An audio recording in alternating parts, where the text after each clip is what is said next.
Dalam rangka mensejahterakan rakyat, pemerintah daerah dijalankan dengan sistem otonomi dan tugas berbantuan. Untuk menjalankan otonomi daerah dan tugas berbantuan tersebut, maka daerah membuat peraturan daerah. Jadi, bisa dikatakan bahwa peraturan daerah adalah peranti lunak pemerintahan daerah. Melalui peraturan daerah inilah, kehidupan masyarakat suatu daerah diatur agar aman, tertib, dan tentram. Ketika semuanya berjalan tertib, maka investasi akan masuk, pendapatan masyarakat dan daerah akan meningkat, sehingga kesejahteraan masyarakat akan tercapai. Namun terkadang ada sebagian masyarakat yang tidak memahami pentingnya peraturan daerah. Mereka berlaku tidak taat, melanggar peraturan daerah, sehingga mengganggu ketertiban dan ketentraman masyarakat. Akibatnya, investor menjadi malas untuk berinvestasi, sehingga berdampak tidak tercapainya kesejahteraan masyarakat. Kalau dampak pelanggaran peraturan daerah tersebut itu, apakah peraturan daerah tidak memberikan sanksi kepada pelanggar? Tentunya ada, yaitu sebagaimana yang diamalkan pada pasal 238 Undang-Undang Nomor 23 Tahun 2014 tentang pemerintahan daerah. Jadi, siapa yang harus menegakkan peraturan daerah? Nah, sebagaimana pasal 255 ayat 1 Undang-Undang Nomor 23 Tahun 2014 tentang pemerintahan daerah, yang bertugas menegakkan peraturan daerah adalah Satuan Polisi Pamung Praja. Seorang polisi Pamung Praja harus paham bagaimana pola tindak, pola sikap, dan pola operasi yang harus dilakukan dalam penegakan perda. Tapi perlu diingat bahwa kewenangan Satuan Polisi Pamung Praja hanya menegakkan sanksi pidana dalam peraturan daerah. Nah, kalau Satuan Polisi Pamung Praja hanya menegakkan sanksi non-pidana, lantas untuk sanksi-sanksi pidana lainnya, siapa yang menegakkan?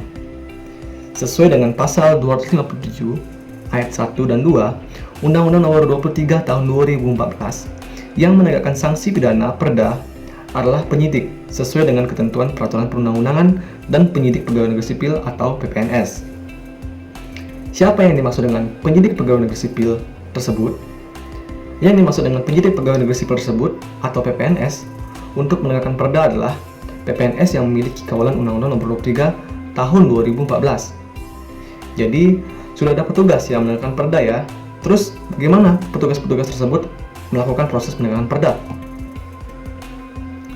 Dalam proses penegakan peraturan daerah, senantiasa harus dikedepankan persuasi dan tindakan non-justisial oleh Satpol PP tentunya, yakni melakukan sanksi-sanksi non-pidana seperti sanksi administratif dibantu oleh Dinas Pemangku Daerah. Kalau sanksi administratif sudah diberikan, namun masih saja melanggar, tindakan apa yang harus dilakukan? Jika demikian, maka Satpol PP akan melaporkan tindakan pelanggaran tersebut kepada PPNS. Selanjutnya, atas laporan kegiatan tersebut, PPNS diperintahkan untuk bertugas menegakkan sanksi pidana dan ataupun atas pelanggaran yang dilakukan.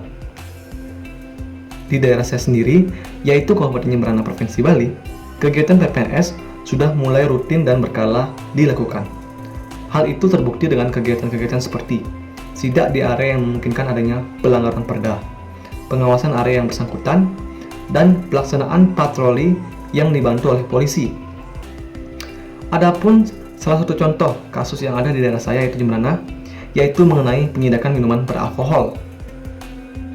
Di daerah saya, masih banyak ditemui toko dan warung yang menjual minuman beralkohol, namun belum memiliki izin. Hal itu membuat gerah jajaran Pemkab Jemberana. Karena itu, penertiban dilakukan oleh PPNS bersama OPD terkait yang membidangi masalah perizinan dan perdagangan. Selama ini, Pemkab Jemberana lebih banyak memberikan pembinaan kepada para pemilik toko ataupun warung yang belum memiliki izin penjualan minuman beralkohol untuk segera melengkapinya. Sedangkan untuk penindakan hukum, dari pihak pemerintah dibantu oleh penyidik kepolisian untuk melakukan penindakan terkait.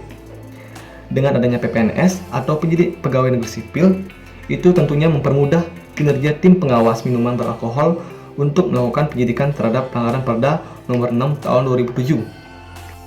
Dalam sidak, tim pengawas gabungan yang berasal dari unsur kepolisian, Pol PP, kesehatan, pariwisata, dan dinas perdagangan menyidak sejumlah warung dan toko mulai dari arah Sebual, Dangin Tukadaya, sampai Desa Batu Agung.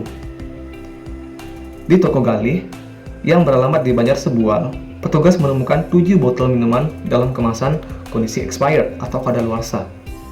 Bahkan, di toko ini ada minuman yang masa kadaluarsanya tahun 2011 namun tetap dipajang oleh penjual dengan alasan tidak sempat melakukan kontrol terhadap barang dagangannya dan menyerahkannya sepenuhnya kepada sales distributor minuman yang bersangkutan. Selain itu, di toko yang ternyata tidak memiliki izin siup ini, petugas juga menemukan 30 botol bir yang tidak dilengkapi dengan label edar sebagai syarat produk ini layak diperjualbelikan. Kepada pemilik toko, petugas tak lupa mengingatkan besar kecilnya warung tidak berpengaruh terhadap kewajiban memiliki izin. Asalkan menjual minuman beralkohol wajib memiliki izin siup untuk kategori minuman beralkohol dan siup MB untuk kategori minuman beralkohol di atasnya.